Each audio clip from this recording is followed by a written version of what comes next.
አገልግሎታችንን ወዶ ይቀበልልን። በኪዳነ ቃሉ በሕገ ወንጌሉ በተወጋው ጎኑ በፈሰሰው ደሙ በታማኝ ስሙ ወልደ ማርያም አምላካችን ኃጢአታችንን በደላችንን ሁሉ ይቅር ይበለን። በሰላም ያሳድረን አምላክ በሰላም ያውለን።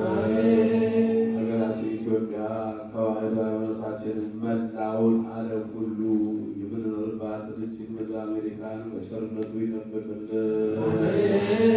መከራውን፣ ሞቱን፣ ግጭቱን፣ ረሃቡን፣ ስደቱን፣ ጦርነቱን ከዓለማችን ከሕዝባችን ያስወግድልን። ሰላሙን፣ አንድነቱን፣ መተሳሰቡን ለሕዝባችን ይመልስልን።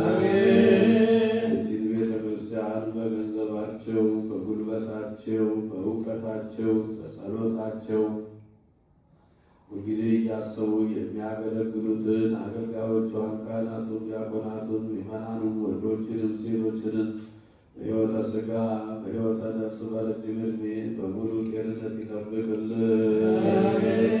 ከቤት ንብረታቸው ተፈናቅለው በሜዳ የወደቁትን በሰው ሀገር መሪር በሆነ አገዛዝ ተይዘው በእስር ቤት በጭንቀት በመከራ ውስጥ ያሉትን ወገኖቻችን ሁሉ አምላካችን እግዚአብሔር በቸርነቱ ወደ ሕይወታቸው ወደ ኑሯቸው ወደ ሰላማቸው ይመልስልን።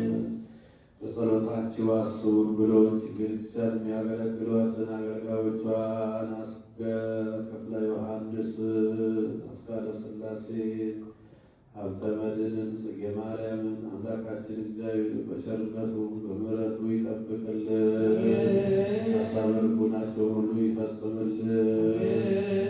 ኪዳነ ማርያምን በሽታውን ደዌውን ሁሉ አስወግዶ ለቁመተ ሥጋ ለምስጋና ያብቃልን።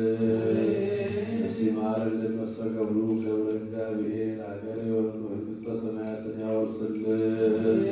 ከእመቤታችን ከቅድስተ ቅዱሳን ከንጽሕተ ንጹሐን ከድንግል ማርያም ረድኤቷን በረከቷን ያሳድርብን። ለብርሃነ ትንሣኤው በሰላም እንዳደረሰን ለብርሃነ ዕርገቱ በሰላም ያድርሰን።